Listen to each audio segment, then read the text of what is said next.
टूनी Nora Fatehi की बहुत बड़ी फैन थी और वो नोरा फतेही के जैसे डांस मूव भी किया करती थी। वो जिस किसी की भी शादी में जाया करती बिना कहे ही डांस करने लगती। ऐसे ही एक दिन वो अपनी माँ के साथ किसी की शादी में जाती है और अपनी माँ को खाना खाते हुए छोड़कर वो डीजे पर जाकर नाचने लगती है, वो भी गर्मी गर्मी गाने पर। और सभी लड़के उसे देखकर उसके साथ नाचने लगते हैं। जब ये टूनी की माँ चंपा देखती है तो बहुत गुस्सा हो जाती है और उसे खींचकर घर ले आती है और कहती है, टूनी तू डीजे पर ऐसे क्यों नाच रही थी?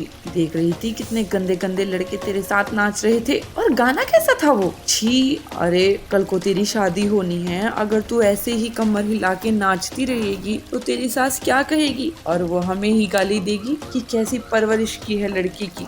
अरे बेटी, अपनी इज्जत का नहीं, कम से कम हमारी इज्जत का तो थोड़ा ख्याल कर ले। अब डांस करना भी गुनाह है क्या माँ? मतलब हद है ना।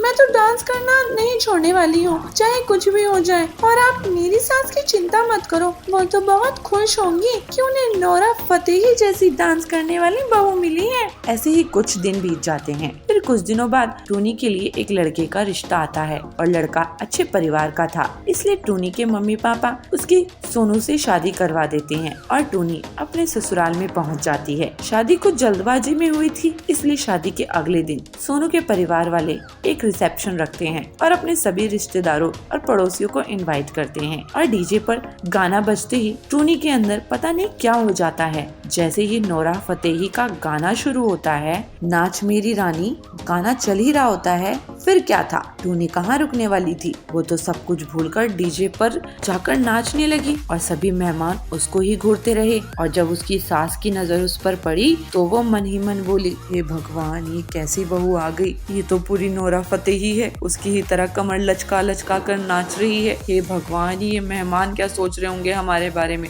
अभी बात करती हूँ। लूसी सोनू के पास जाती है और उससे कहती है, बेटे बहू को हटा ले डीजे से, वहाँ देख कैसे लोग उसको देखकर मजाक बना रहे हैं उसका और कैसी कैसी बातें कर रहे हैं। नई नवेली बहू को सबके सामने ऐसे कमर लचका लचका कर नाचना अच्छा नहीं लगता, तो पूरी नोरा फतेही बनी जा रही है, हटाओ उसे वहाँ से। इस पर सोनू कहता है, माँ तुम भी किस जमाने में रहती हो? टूनी आजकल की मॉडर्न लड़की है और वो डांस ही तो कर रही है, उसमें क्या गलत है? और ये जो लोग बोल रहे हैं ना, इन्हें तो बस बोलना ही आता है। टूनी के जैसा डांस करने को ये कह दिया जाए ना इनसे, तो इनकी सिट्टी पिट्टी गुल हो जाएगी। हाँ सोनू, तू कह तो सही रहा है, मुझे तो खुश होना चाहिए कि मुझे नोरा फतेही जैसी डांस करने वाली बहू मिली है। हाँ माँ, यही तो मैं तुम्हें समझा रहा हूँ कि तुम इन सब लोगों की बातों को छोड़ो और तुम खुश रहो कि तुम्हें नोरा फतेही जैसी बहू मिली है।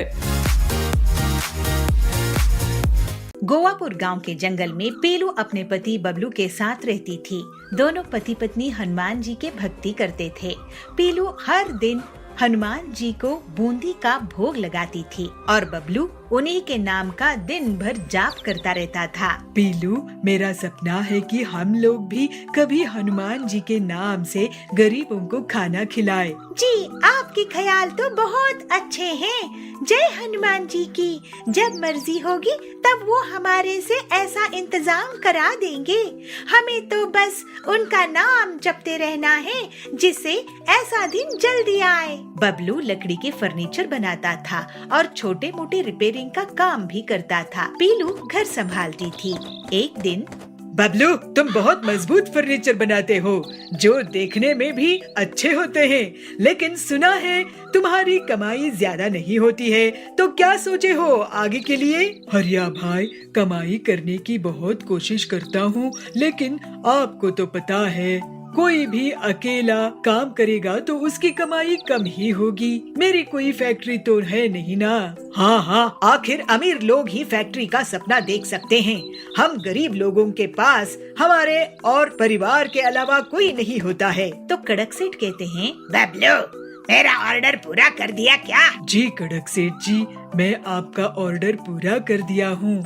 ये लीजिए आपके फर्नीचर। ठीक है, बिल भिजवा देना और इसके पैसे अगले महीने ले लेना। लेकिन सेठ जी, आपने तो मुझे एडवांस भी नहीं दिए हैं। ऐसे कैसे मैं इतने दिन बिना पेमेंट के रुक सकता हूँ? अरे मैं कोई भाग नहीं जा रहा हूँ, सेठ हूँ, दे दूंगा पैसे। रात में बबलू घर आता है। बबलू जी, क्या हुआ? आज आप उदास लग रहे हैं। आज कड़क सेठ से पैसे मिलने वाले थे पीलू, लेकिन उसमें पेमेंट नहीं किया। अभी मेरे पास पैसे खत्म हो गए हैं। अगर ऐसा ही चलता रहा तो कहाँ से मुनाफा होगा, क्योंकि ग्राहक लोग टाइम पर पेमेंट ही नहीं देते हैं। उनके घर के लिए फर्नीचर बनाता हूँ, अपने घर के लिए नहीं। हनुमान जी के लिए सेवा करनी है, लेकिन ऐसा कुछ नहीं कर पा रहा हूँ। कोई बात नहीं जी, हनुमान जी सब देख रहे हैं। आपकी मेहनत कभी बेकार नहीं जाने देंगे। पीलू, तुम्हारे जैसी पत्नी मिलना मुश्किल है।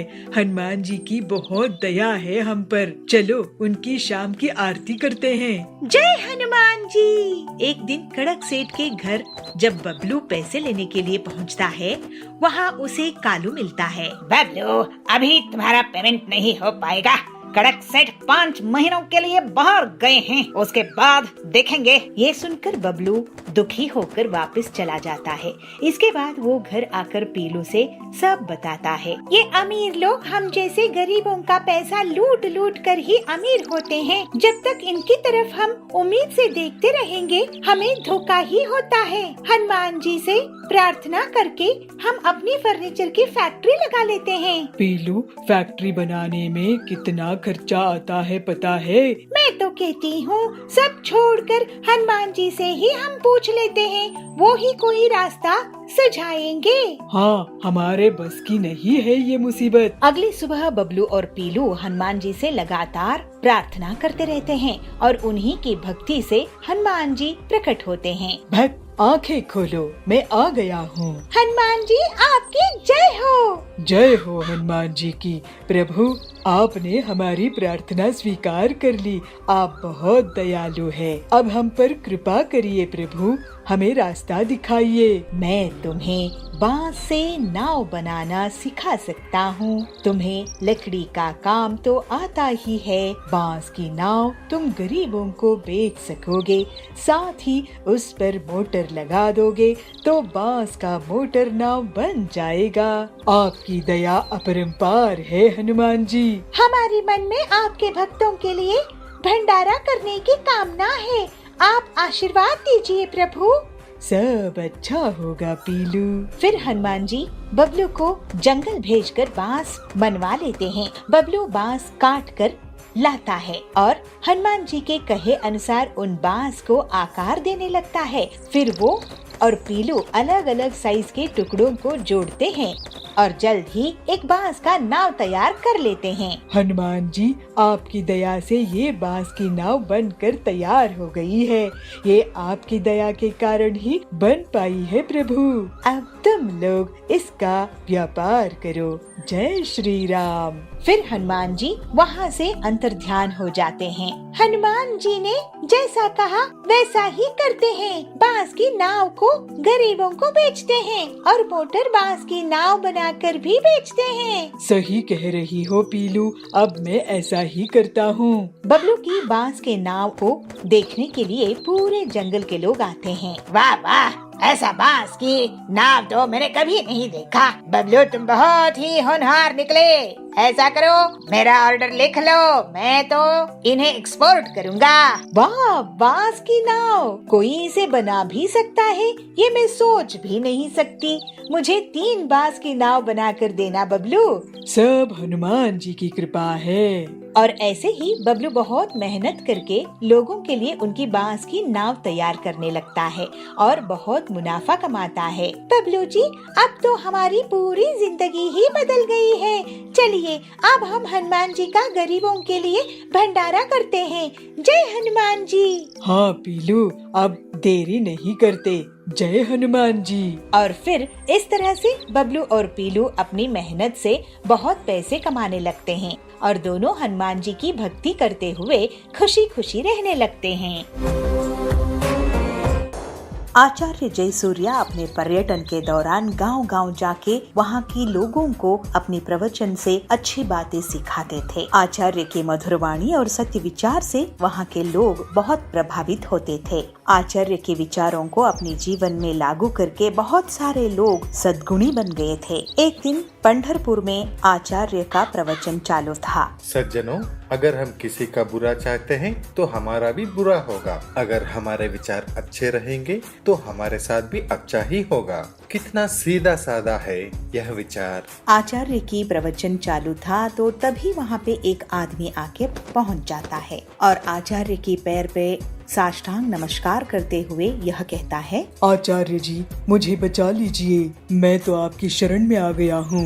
अरे मैं कौन होता हूँ तुम्हें बचाने वाला? हम सब की रक्षा तो परमेश्वर करता है। आचार्य जी, आप ऐसा मत कहिए। हमने देखा है आपकी वाणी से बहुत सारे लोग अपनी जिंदगी संवार चुके हैं। सब आपकी नाम की जपमाला जपते हैं। अच्छा बंधु, आपका समस्या क्या है बताओ। मैं एक डकायत हूँ। तभी सभा में बैठे सारे लोग एक दूसरे के कानों में खुसर पुसर करने शुरू कर देते हैं। अरे मैंने तो सोचा ही नहीं था कि ये डाकू है। अरे मैं सोच रहा था मेरी अंगूठी कहाँ गई, इसी ने चुराया होगा। अरे ये डकायत अगर हमारे गांव में आ गया तो किसी की खैर नहीं। लोगों की खुसर पुसर सुनते ही वह डकायत बोलता है, अरे मैंने जिंदगी बहुत देख ली है आचार्य जी, मुझे कुछ अच्छा नहीं लग रहा है। मैंने लोगों को लूट कर जमाया हुआ धन मुझे रात को नींद नहीं करने दे रहा है। अरे तुम्हारे कर्मों का तुम्हें पश्चाताप है तो तुम्हारी समस्या क्या है? आचार्य जी, मैं ये सब छोड़ के सीधी साधी जिंदगी जीना चाहता हूँ, इसीलिए आपकी शरण में आया हूँ, मुझे मार्गदर्शन कीजिए। आचार्य डकायत की दुविधा समझते हैं और उसे कहते हैं, अरे वो तो बहुत ही आसान है। आज से अपना कुकर्म छोड़ दो और ये मन में ठान लो और उसी के पथ पे चल पड़ो। धन्योस्मि आचार्य जी, जो आपने कहा मैं उसी पथ पे चलूंगा। आचार्य जी अपने प्रवचन उस गांव में खत्म करके दूसरे गांव, तीसरे गांव ऐसे ही पर्यटन करते रहे। तो एक दिन वही डकायत फिर से आचार्य जी से मिलता है। आचार्य, आपने जो कहा था उस रास्ते पे चलने की मैंने बहुत कोशिश की, मगर क्या करे, मेरे हाथों को चोरी करने की आदत हो गई है, छूट ही नहीं रही है। आचार्य, कोई दूसरा उपाय बता दीजिए ताकि मैं भी अच्छा इंसान बन के जिंदगी बिता सकूं। आचार्य हंसते हुए कहते हैं, अच्छा ये बात है, तुम आदत से मजबूर हो तो ठीक है, तुम हर दिन अपने ही काम करते रहना, मगर तुम जो भी काम करोगे उसे मेरे प्रवचन में आके बताते रहना, तब तुम्हें कोई पाप नहीं लगेगा। आचार्य की बात को सुन के डकायत को अच्छा लगा तो कहता है, अरे ये तो आसान है, मैं चोरी भी करूंगा मगर पाप भी मुझे नहीं लगेगा। आज से ही मैं जो भी चोरी करूंगा आपके प्रवचन में आके सबको बता दूंगा। ऐसे कह के डकायत वहाँ से निकल जाता है और कितने ही दिन बीत गए मगर डकायत वापस नहीं आता है आचार्य के पास। तभी अचानक एक दिन आचार्य के शिष्य को उसकी याद आती है और शिष्य कहते हैं, गुरुजी, कितने दिन हो गए लेकिन वो डकायत तो आज तक आपके पास वापस आया ही नहीं। तो इसका मतलब आपका बताया हुआ बातों से उसके ऊपर कोई भी प्रभाव नहीं हुआ क्या? ऐसा नहीं है मेरा शिष्य, उस पर प्रभाव हुआ है तभी उसी ने वापस नहीं आया। मेरा कहना है उसने चोरी करना छोड़ दिया होगा, इसीलिए उसने यहाँ नहीं आया है, वरना वो कभी का आ जाता। मगर गुरुजी, ये कैसे हो सकता है? उस डकायत को अपने चोरी करना छोड़ने की लालच थी। चोरी करना बहुत ही आसान है शिष्य, लेकिन उसे सबके सामने ऐलान करना, अपने आप को उससे प्रायश्चित करना बहुत ही कठिन होता है और यह बात उसे समझ में आ गया है। और अच्छे काम करने की बातें मेरे पास आके बताने की वजह भी नहीं है और इसीलिए मुझे तो विश्वास है वो डाकू सुधर गया होगा। ऐसे कह के आचार्य अपने शिष्य को विवरण देते हैं। और एक दिन आचार्य की प्रवचन चल रही थी तो उसी गांव में रहने वाला वह डकायत आचार्य को मिलने आया और आचार्य से कह रहा है, आचार्य, आपकी वाणी ने मेरे जीवन की पथ ही बदल दी। मैं अब जिंदगी से बहुत खुश हूँ। उस दिन से आज तक मैंने एक भी चोरी नहीं की। भले ही मैं कुछ दिन भूखा था मगर आज मैं कष्ट से अपनी जिंदगी को संवार रहा हूँ। कहते हैं ना, श्रम का फल मीठा होता है, तो मुझे भी यह श्रम बहुत आनंद दे रहा है। आपके आशीर्वाद मुझ पर सदा ऐसे ही बने रहे आचार्य। ऐसे कह के साष्टांग नमस्कार करता है। यह बातें सुनकर आचार्य के मन भी बहुत प्रसन्न हुआ और वह डकायत को कहते हैं, अब तुम्हें कोई प्रायश्चित की जरूरत नहीं है। अब तो तुम सदाचारी बन गए हो। तुम सदा सुखी रहो। ऐसे कहते हुए आचार्य अपने प्रवचन के लिए अगले गांव निकल पड़ते हैं। दोनों पति पत्नी उसके पास जाते हैं। कड़क सेठ, आप हमें हमारा पैसा वापस दे दीजिए, हमें आपसे दुकान नहीं खरीदनी है। ठीक है, ये लो 1 लाख रुपए। पीलू कहती है, लेकिन हमने आपको 5 लाख दिए थे ना। तो कड़क कहता है, तो मैंने कहा है क्या बुकिंग कैंसिल कराने के लिए? अब बुकिंग करोगे तो 10 लाख लूंगा। चलो भागो यहाँ से। हीरापुर गांव के जंगल में कड़क सेठ बहुत ही अमीर, लालची और धोखेबाज सेठ था। उसके बेहिसाब संपत्ति थी। पेट्रोल पंप, फिल्म थिएटर, गाड़ियों का कारोबार, सोने हीरे की दुकानें वगैरह थी। कड़क जल्द ही एक मॉल भी शुरू कर देता है। पीलू उसी गांव में एक छोटी सी किराना दुकान चलाती थी, लेकिन आजकल उसकी दुकान में भीड़ नहीं रहती थी। वो काफी परेशान रहने लगी। उसी समय टिल्लू आता है। पहला दे दे, एक कोल्ड ड्रिंक देना था। ये लो कोल्ड ड्रिंक। टिल्लू भैया, आजकल ज्यादा लोग मेरी दुकान में आते नहीं हैं। क्या तुम बता सकते हो ऐसा क्यों है? हाँ, आजकल क्या है ना, सभी चीज ऑनलाइन ही मिल जाती है। माचिस से लेकर कार तक सब कुछ ऑनलाइन इंटरनेट में मिल जाता है। और देखो, एक डिलीवरी बॉय जा रहा है। अच्छा, तो ये लोग हैं जो सामान डिलीवर करते हैं ऑनलाइन कंपनियों के लिए। लेकिन इसमें हम छोटे दुकानदारों का क्या फायदा है? तुम ऐसा करो कि किसी मेन मार्केट जगह में अपनी दुकान लगा लो। बड़ी दुकानों में भीड़ रहेगी, कुछ लोग तुम्हारे यहाँ भी आ जाएंगे। इसके बाद पीलू घर आके अपने पति बंटी को सब कुछ बताती है। तो बंटी कहता है, कड़क सेठ का मॉल इस जंगल में बहुत चलता है, क्यों ना तुम उसी के बगल में दुकान खोल लो। पैसों का इंतजाम मैं कर दूंगा। लेकिन कड़क सेठ बहुत चालाक था। जैसे ही उसे पता चला कि पीलू उसके मॉल के बगल में दुकान खोलना चाहती है, तो वो उसे एक सौदा कर लेता है। देखो बंटी, पीलू मेरे मॉल के सामने तुम्हारी दुकान की कोई औकात नहीं रहेगी। तुम एक दुकान मुझसे खरीद लो 5 लाख रुपए में, उसी में तुम्हारी भलाई है। अगर आप हमें 5 लाख में दुकान देंगे तो हम ले लेंगे कड़क सेठ। तो पीलू कहती है, ठीक है, हम ऐसा ही करते हैं। लेकिन बहुत दिन गुजर जाने के बाद भी उनकी दुकान उन्हें कड़क सेठ नहीं देता है। दोनों पति पत्नी उसके पास जाते हैं। कड़क सेठ, आप हमें हमारा पैसा वापस दे दीजिए, हमें आपसे दुकान नहीं खरीदनी है। ठीक है, ये लो 1 लाख रुपए। पीलू कहती है, लेकिन हमने आपको 5 लाख दिए थे ना।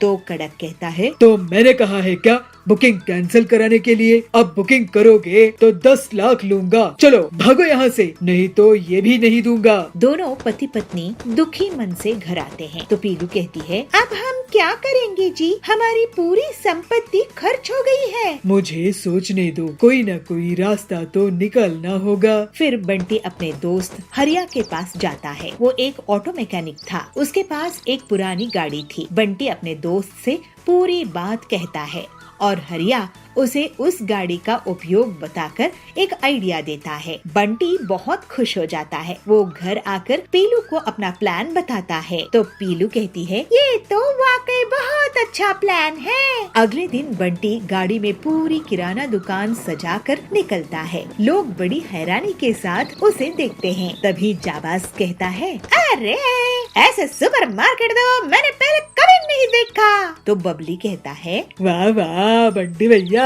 पीलू दीदी, आप लोगों ने तो कमाल ही कर दिया है। अब से मैं आपके इस गाड़ी सुपर बाजार से ही सामान खरीद दूंगा। तो बंटी कहता है, ये गाड़ी सुपर बाजार पूरे जंगल वालों के लिए सबसे सस्ती दुकान है। मॉल भूल आओ, वहाँ का महंगा सामान भूल जाओ। यहाँ गाड़ी सुपर बाजार से किफायती कीमत में सामान खरीदो। हमारी गाड़ी बाजार आपके पास एक फोन कॉल में खुद ही चल कर आएगी। आपको ऑनलाइन ऑर्डर करने की परेशानी से बचाएगी और मॉल जाने की तकलीफ से भी आपको छुट्टी मिलेगी।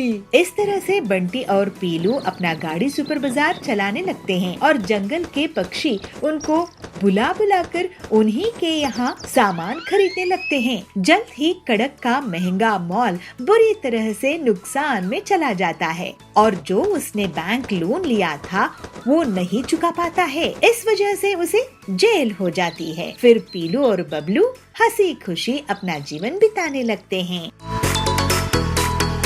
एक गांव की नदी के किनारे जाबाज रहता था। जाबाज का बेटा बबलू और बहू बबली की सड़क हादसे में मृत्यु हो गई थी। इस वजह से उनकी बेटी पीलू को जाबाज बहुत प्यार से पालता पोसता था। जाबाज नदी से मछलियाँ पकड़ कर लाता था, उन्हें बाजार में बेचता था और उन पैसों से वो पीलू की पढ़ाई का खर्चा और घर का खर्चा चलाता था। पीलू अब बड़ी हो गई तो जाबाज उसे बोला, पीलू तू अब बड़ी हो गई है और मैं बूढ़ा हो चुका हूँ। मैं तुझे मछलियाँ पकड़ना सिखा देता हूँ। पता नहीं कब तक मैं इस दुनिया में हूँ। कम से कम तुझे तेरे पैरों में तो खड़ा कर दूँ, उसके बाद तेरी शादी करवा दूँ बस।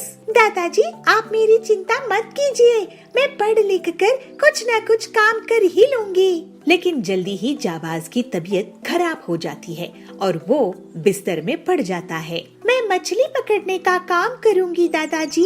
बेटी मछली पकड़ना इतना आसान नहीं है। लेकिन पीलू फिर भी मछली पकड़ने के लिए नदी में जाती है, मगर उस दिन उसे मछली नहीं मिलती है। पीलू इसके बाद मजदूरी का काम करने का कोशिश करती है, लेकिन वो भी नहीं कर पाती है। किसी दुकान में सेल्स गर्ल का काम करने के लिए ज्वाइन करती है, लेकिन वहाँ से भी उसे निकाल दिया जाता है। क्या हुआ बेटी, तू इतनी उदास क्यों है? दादाजी मैं कोई भी काम नहीं कर पा रही हूँ। आप मुझे मछली पकड़ना सिखा दीजिए ना, लगता है वही मेरे लिए ठीक रहेगा। ठीक है। फिर जाबाज पीलू को नदी के किनारे लेकर जाता है। देखो पीलू, मैं तुम्हें एक राज की बात बताने जा रहा हूँ। अब तक तुम्हें इसलिए नहीं बताया क्योंकि मैं नहीं चाहता था कि तू वो काम करो जो तुम्हें पसंद नहीं हो।